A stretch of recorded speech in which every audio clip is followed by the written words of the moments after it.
كشفت سلطات الجمارك بمطار الملك عبد العزيز الدولي بجدة إحباط محاولة آثمة لتهريب 51 كيلوغراما من مادة C4 شديدة الانفجار مخبأة في حقائب الحجاج الإيرانيين. مادة تعتبر من المواد العسكرية.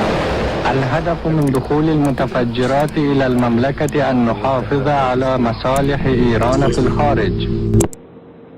الأمر الذي أوهمهم أن في استطاعتهم في ظل هذا التسامح الكريم أن يعيثوا فسادا وتخريبا، وقد بدا هذا واضحا عند وصول مظاهرتهم الضخمة الصاخبة إلى مقربة من الحرم الشريف.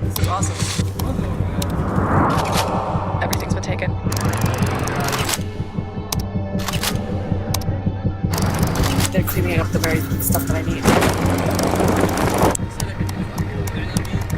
There's a media blackout.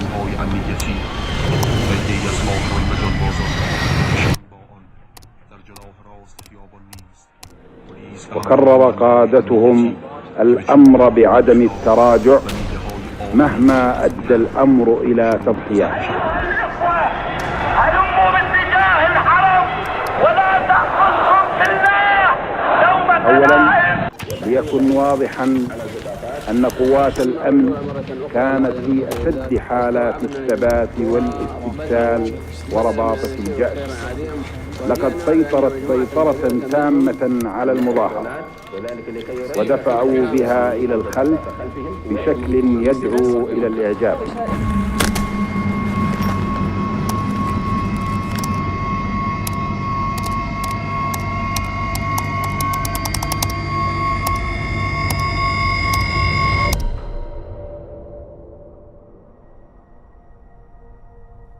طبعا كنت أنا وقتها أشغل منصب القنصل السعودي في طهران،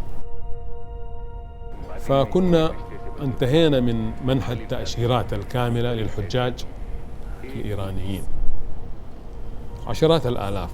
بعد ما انتهيت أنا بالذات من التأشيرات قنصل مع زملائي، أنا ذهبت إلى مدينة دبي لإحضار البريد السياسي. فللأسف الشديد أنا لم أسمع الأخبار وأنا في دبي، لم أسمع الأخبار. فجينا طلعنا على الطائرة الإيرانية نرجع من دبي إلى طهران، فنزلنا على مطار طهران، فتقدمنا إلى كاونتر الجوازات. طبعا معانا جوازاتنا كلها جوازات دبلوماسية، فأنا تقدمت واللي معايا كانوا ورايا إلى موظف الجوازات الإيراني، ففتح الجواز. طبعا عرف إنه إيش أنا سعوديين، فقال بلهجة مكسرة: أنتوا عرب؟ قلت له نعم عرب سعوديين. قال: عرب موت.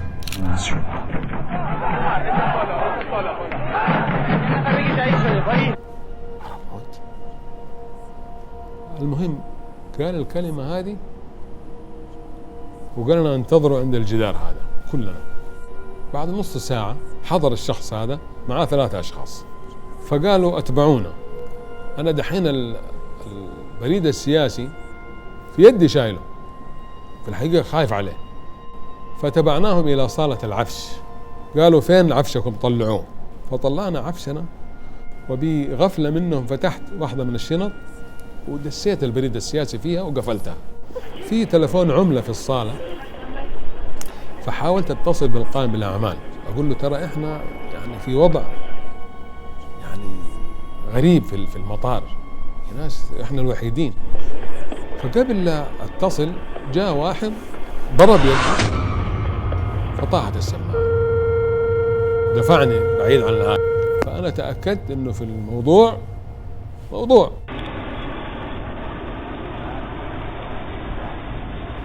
دحين احنا صرنا 3 رجال و3 نساء وابن الصغير.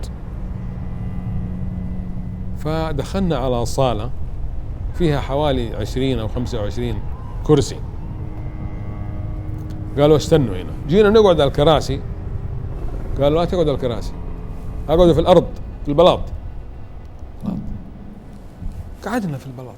Ayatollah Khomeini wurde deshalb von der Bevölkerung gefeiert und mit Geschenken überhäuft. واحدة من الغرف كان يصدر منها صوت الخميني، صوت عالي جدا، كان يتردد اسم مكة مكة مكة مكة. المهم بعد ساعة من الزمن جاء واحد قال لي تعال، سحبني، فدخلت الغرفة، فوجه لي سؤال هذا الشخص الجالس على المكتب، قال لي ليش قتلتوا الإيرانيين في مكة؟ فقلت له نحن في مكة لا نقتل حجاج بيت الله الحرام، ولكن نخدمهم ونساعدهم ونذل الصعوبات اللي تواجههم. فترجم له كلامي، فجأة شعرت بضربة على خدي الأيسر، تمالكت نفسي، عاد السؤال، فأعدت الجواب، وضربة ثانية على الخد الأيمن، وضربة ثالثة ورابعة، إلى أن دفعني دفعة قوية في كانت كراسي خلفي، فطحت الكراسي. لملمت نفسي، صلحت من هندامي على أساس ما أبغى الباقيين كمان يدخلهم الرعب. زوجتي جنبي تقول لي إيش بوجهك أحمر؟ قلت له لا ما في شيء، عادي، ما في حاجة. بعد فترة قال إحنا جهزنا لكم 2 تكاسي تركبوا فيها توصلكم إلى منازلكم. في الطريق من المطار إلى طهران في منطقة نائية، رمال وكذا، منطقة نائية، فاعترضتنا 3 سيارات، نزل منها 9 أشخاص، كانوا 3 أشخاص الأشخاص اللي إيش قابلناهم في المطار. سحبوا واحد من أبناء القائم بالأعمال وساروا يضربوا فيه ويلكموا فيه لك. فأنا وصلت من السيارة فاستلموني أنا أيضا، ضرب وركل. واحد منهم كان لابس فيه حديد يحطوه حق البوكس هذا حديد، فضربة من الضربات جات على عين اليمنى، أنا كنت لابس النظارة، جات على عين اليمنى ضربة قوية، فأنا فقدت الوعي، طحت على الأرض. يريد الله سبحانه وتعالى وفجأة يقف جنبنا أتوبيس باص في حوالي أكثر من 20 مسافر جايين من الخارج وجايين إيرانيين، فشافوا المضاربة وشافوا هذا والنساء بيصيحوا والهذا بيصيح، فنزلوا كلهم، فوخروا عن الحرس الثوري عننا. لم نمنع حالنا، ركبنا في السيارات، جينا لين وصلونا. طبعا رحنا عند واحد من زملاء السفارة، كان لي يعني فترة طويلة في إيران ويتكلم اللغة الإيرانية. And the shelters really don't know what to do with them. Very little documentation.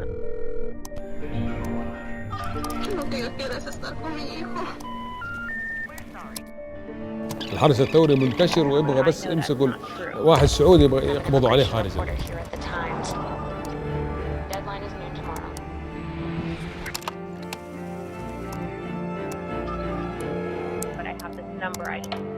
Tell me if you've seen this number. I just confirmed this.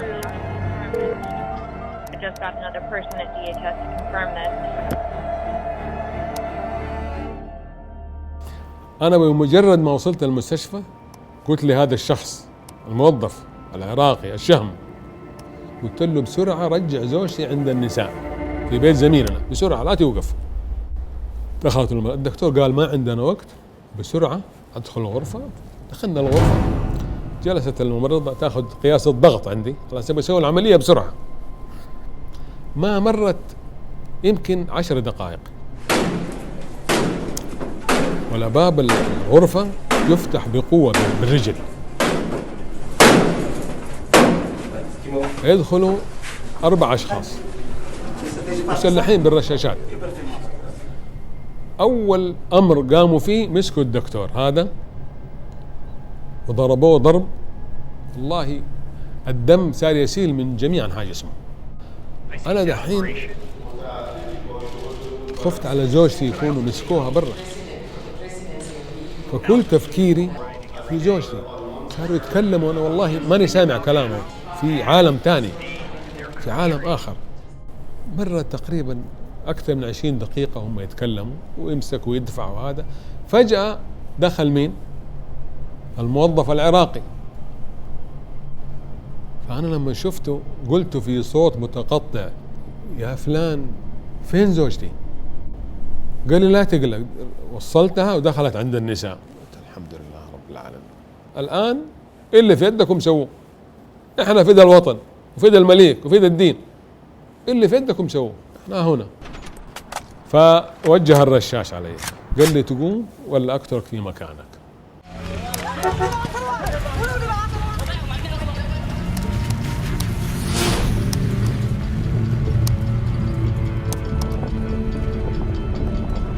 وكانت الاستفزاز، الرعب والاستفزاز طول الطريق، واللي يوجه لي الرشاش كده علي، واللي وأنا ساكت أدعو الله سبحانه وتعالى إنه يفرج الكرب. فكوا العصابة من عيني. هلا أنا أمام شخص فارع الطول، طويل جدا، يتكلم اللغة العربية. وقفت أمامه،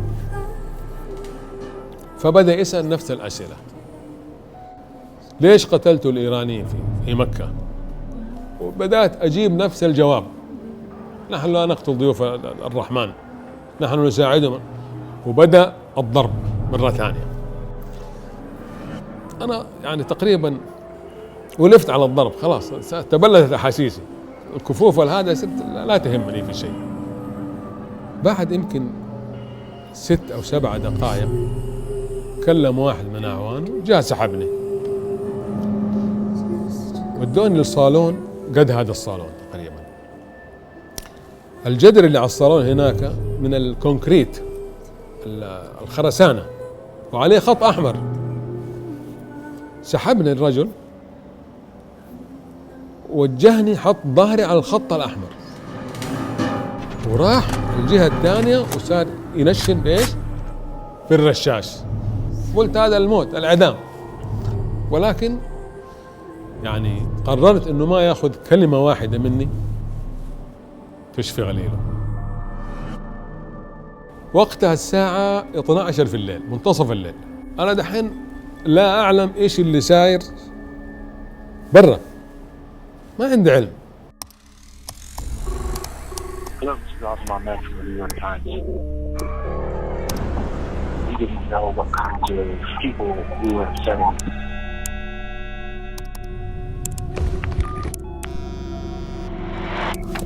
فكانت هناك وقفة قوية من قيادتنا الرشيدة تطلق سراح القنصل السعودي، وإلا ما حيصير طيب.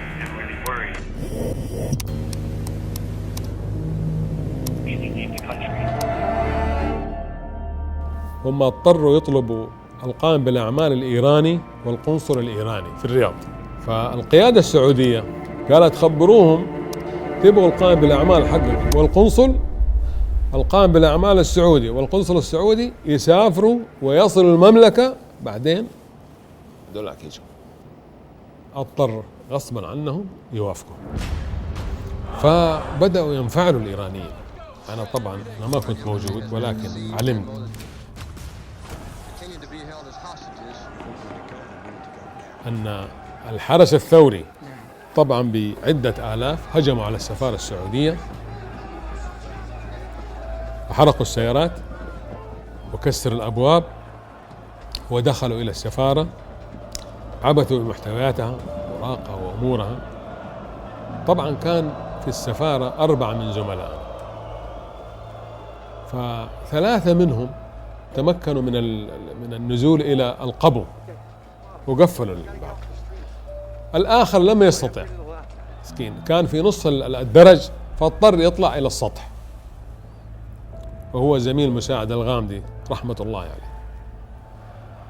طبعا طلعوا خلفه وبدأوا يضربوه ويركلوه. تخيل الجمع هذاك يضرب ويركل. بعدين دفعوه من الدور الثالث في السفارة إلى فناء السفارة.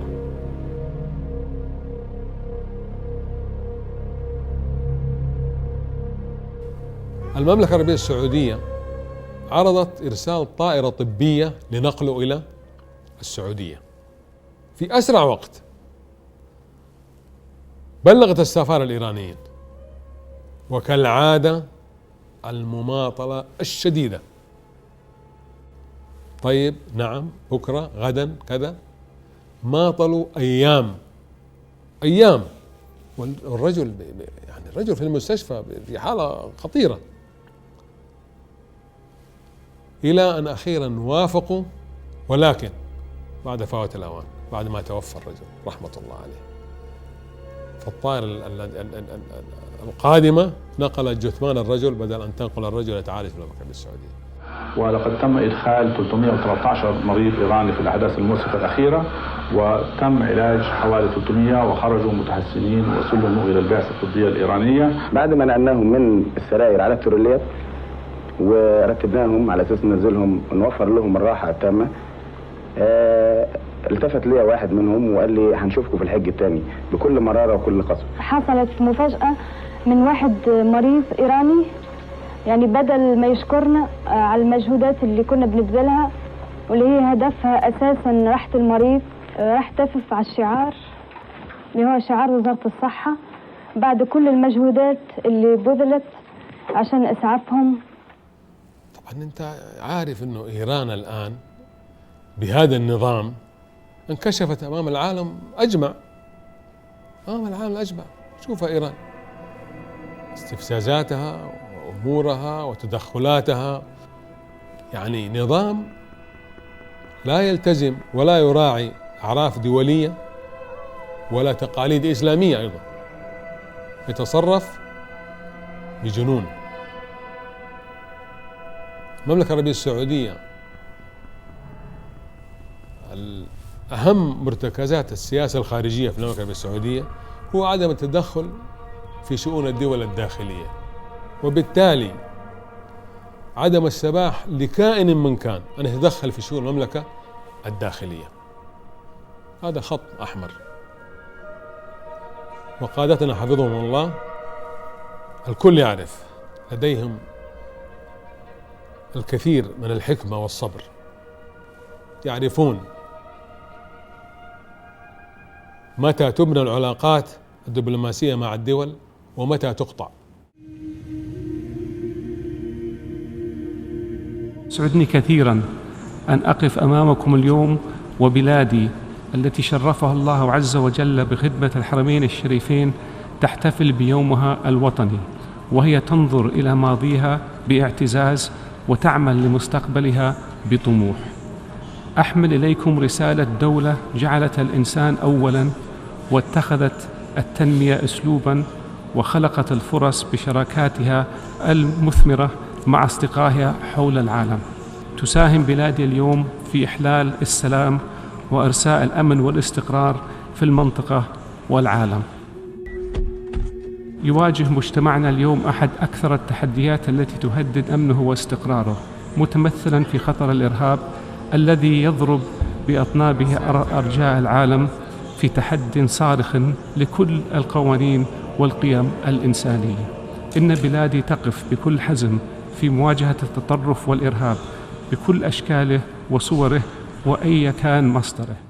وفي الختام أوجه الشكر لمن يعمل من أجل الإنسان في كل مكان ومن يعمل من أجل السلام. والسلام عليكم ورحمة الله وبركاته.